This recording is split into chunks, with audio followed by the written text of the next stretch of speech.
Hi, everyone. Welcome to the Roundtable here at the Center of Post-Christendom Studies. We're glad to have you with us today, and we're also really glad to have as our special guest today Kevin Makins.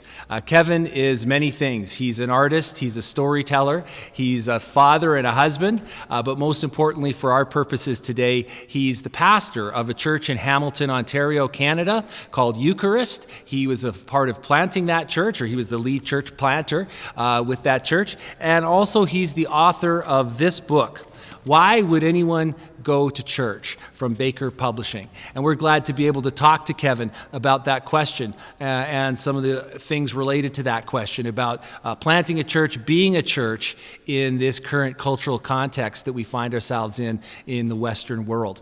So Kevin, it's great to have you with us today. Thanks for doing this. Thanks for having me on. And I'm going to start just by throwing out your own question to you. Why would anyone go to church?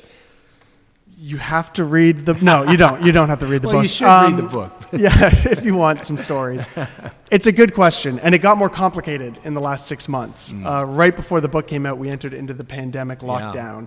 But I do think that, as I've been reflecting on even this time, that a lot of what I'm talking about and what I'm trying to communicate about why church matters in the modern world, in a secular world, a post-Christendom world, is actually even more relevant now in this COVID time, and I think going to be even more so on the other side of all this.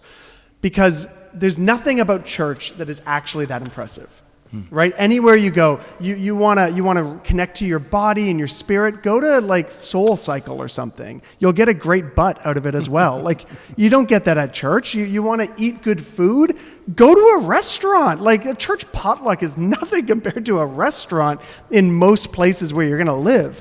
You want to connect with other people who think similar to you. Well, listen, maybe church used to work like that, but now church is full of complicated people with all these different perspectives. You should join a Facebook group or, a Discord server, or some of these online spaces where you can make sure that all these people think just like you and you're all going to agree down to the line. And if you don't, you just split off and start a new group. It's so easy. Church offers none of that. Church is, you're going to get together with some real people in a real room. You're not going to like all of them. They're going to look different than you, talk different than you. They're going to hold different perspectives than you. You might all agree on some very core things, but boy, it's not many anymore. There's going to be a lot of places where you don't understand each other. There's going to be children around. There's going to be people that are much older than you around. And all of this stuff, like, you're going to come and listen to what, a sermon? What's a sermon? It's just a TED Talk, but more boring. Like, I'm joking. I'm being a little facetious. Not your but sermons, Ken. I love sermons, but they're not like, you go see a stand-up comedian, it's going to be far more entertaining. Or go watch a great TED Talk. You need the best communicators in the world, online, on a podcast, 24/7, in your pocket. I don't care how good your preacher is. She's not as good as everything out there.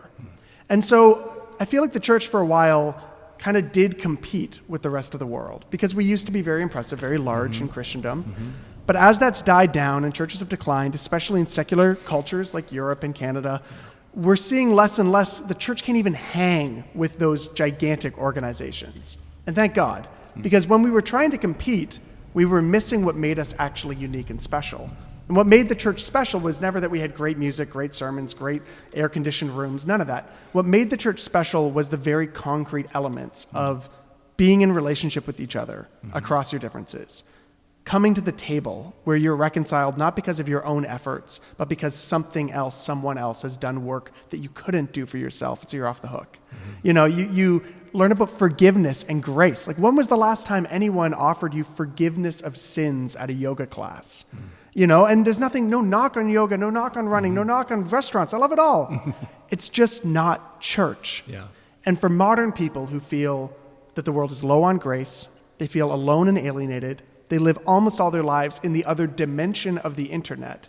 There's something so tangibly powerful and countercultural about a space like church. Yeah, so let's just dig a little deeper there, because really this is the key. What your book is really about, and one of the things you're really you're a big advocate for the church. I mean, you just I love it. Kind of, I love unimpressive churches. that. They're just the greatest. Yeah. So to say a little bit more. I mean, you've already kind of started there with your first answer, but you explore some of the key things that why church is crucial, especially in faith development and in someone's spiritual and specifically Christian journey. Yeah. But say a little bit more about some of the things that why church is so important and why you're such an advocate for the idea of church. Well, in the book I talk about the idea in the Gospel of John where it says the Word became flesh, and Eugene Peterson's translation, moved into the neighborhood.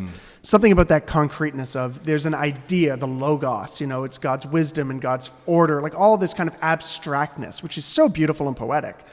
But it couldn't stay like that. It's too removed. It had to become incarnated. And I think in a similar way, the digital world that we live in is full of ideas, full of words. So we've got, Twitter rants and blogs and YouTube videos, all these words, and it's great. But you can think all day about how things should be. And you can post all day about how you think people should understand things. But I think the church presents us with this other question, which is, can you take that abstract idea and make it flesh? So yeah, you want to love everyone. Great. Can you love one annoying person sitting in the pew next to you? Yeah. Right? Yeah. Oh, you want to feed the world? Awesome. The church says, great, there's a refugee family down the street that needs a meal next Tuesday. Can you bring it? So it kind of calls us on our BS. I hope I'm allowed to say BS. Yeah. It's not even the swear, it's just an abbreviation. But it calls us out on our hypocrisy and says, you think, as kind of post-liberal culture, justicey people, like that's a lot of the culture that we swim in. We have this idea that we're these really great people. But the church says, well, listen, if you've got these great intentions, that's beautiful, but how do you make that enfleshed with real people? And the church gives you no limit of opportunities to try to make that word flesh in ways that I find, even as a part of a church and as a pastor in a church, very challenging. My ideas are so comforting. I can lay asleep at night and think about the kind of person I want to be in the world. But then I'm asked to do one difficult, tangible thing with real people. And suddenly I'm forced to notice the gap in myself, which pushes me back to grace, which is lovely. And then I'm also called into relationships with other people doing that same kind of work. And I just think that's the kind of stuff that church has always excelled at. But now that the church is maybe uniquely capable of doing in the modern world. Yeah, which is a key thing. And one of the things, a key challenge, and that's one of the things, too, that you explore in the book is, after having said all of that, the great potential of the church, that we know that that's not the perception that people have, and that's not the experience. I mean, in your dedication, you have this great dedication. You dedicate it to some of your loved ones, but then also to this guy who confronted you one time for about 20 minutes and told you all about the ways that your church at Eucharist had let him down. Why was that important to you? I was on a silent retreat writing the book. Yeah. And this guy at a silent retreat comes up to me and is like, hey, are you Kevin? And I was like, oh my gosh, like what is this? There's only 3 of us there and one of the other people.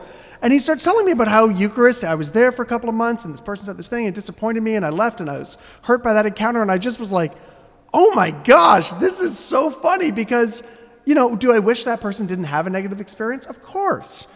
But also, relationships are negative sometimes. If you've been married, if you have children, if you have friends, if you have parents, anyone you've been in a long relationship with will hurt you at some point. We don't want it to happen, but we don't even know what love is until we encounter the struggle of love. When somebody actually does something that pushes you back. I say this often with people when they first come to our church. I'm going to disappoint you, and this church is going to disappoint you, and someone here is going to say something that you didn't like, not because they're mean or malicious or evil, but because they're human. And humans kind of suck sometimes. And that is the moment when we're going to ask the question, is this about forming a club of good people like me, and we kind of are all going to pretend that we're these, excellent, wonderful people? Or is this a place where real human beings come, not in their strength, but in their limitation, in their brokenness, in their weakness? And when we hit up against one another, are we going to treat that as a time to divide and to judge the other, scapegoat the other? Or are we going to lean into that and sit down at the table and do the difficult work of conversation and grace and forgiveness and maybe even reconciliation? Yeah, and as you say, those are some of the real challenges of being the church in any age, let alone the one. There's no idealism in what I'm saying. Yeah. Nothing idealistic about this at all. So so maybe this is just worth just touching on, because I'd love to get your perspective on this, because you connect in this culture in your particular location with a lot of people who and you're in a generation of people who have often felt disenfranchised or disconnected to the church, or are just ambivalent towards the church. What are some of the ways that you find people perceive the church, even Eucharist, in your sort of enclave, your part of the city here? Yeah, I mean, our imagination about the church, especially from those who've walked away or never been in the church, in Canada in particular, we had this very weird situation where we are so obsessed with America. We are so saturated with their media that people start thinking that local churches here are like churches there. So I've had people say, well, you're a Christian for all the political influence. And I'm like, what are you talking about? Right? Like, you can't hardly be religious, in earnest religious, and run it for office in Canada. Yeah. We are such a secular culture. So part of the challenge we have here, and I don't know what it's like in other countries, is our imagination is shaped by this corrupt beast down to the south. Not all American churches are corrupt, but there's a lot of the mixing of church and state and power games. So the first thing is even trying to back up and say, wait, what are you looking at? I can't answer for that, but let's look at some of the churches around here. And even around here, including in this congregation that I pastor, there are plenty of things to be skeptical about and to be upset about. And I never want to remove people's anxiety too quickly. If people feel like the church is, anti-women or anti-queer people, or the church is, only concerned about itself, or escapism and trying to get out of the earth, not trying to do anything for anyone else. It's a selfish religion. I want to start by saying, tell me more about that, because that's a real feeling. And whether it's valid or not, the truth is it's probably a bit valid and a bit not valid, because that's everything we think. Yeah. But to take almost more therapeutic or spiritual direction approach, I don't see myself as a pastor that is trying to get everyone to some place. I see myself as a spiritual director for people who come to me as beloved people made in the image of God, with all their own hang-ups, just like I've got my own hang-ups and you've got your own hang-ups. And rather than saying, I have a wonderful plan for your life I want to get you to, I want to help you hear what God is saying to you, however you currently understand God. I believe that the Spirit is powerful enough to do that work of translation, to do the work of witness and evangelism. And all I need to do is create a non-anxious space to say, tell me more about that, to ask some pressing questions, to maybe point out where I see maybe gaps in how the person's telling a story, and to point them to Christ, who is truly the most compelling human who's ever lived, and offers good news. But the actual gap from a coffee conversation with somebody who's skeptical about church to wherever they go is not my business. I don't take that on as my responsibility. I want to be able to help point people towards where Christ is calling them to go. And that has led to many people re-engaging church or reshaping the way they think about it, or even being able to keep some of the skepticism, because it has its place, but to lose some of that cynicism that can erode the soul. Yeah. Well, that's a part of the uniqueness of the approach to church planting ministry that you and Eucharist have taken, and one that maybe connects in the post-Christendom culture in which we live. So we're going to continue to talk a little bit more about this, but we're going to take a break at this point and come back with another segment with Kevin after this. Thanks for joining us. Again, it's Kevin Makins. The book is Why Should Anyone Go to Church? And thanks for joining us for this time around our roundtable. And we'll be back with another segment with Kevin in a little while. Thanks for joining.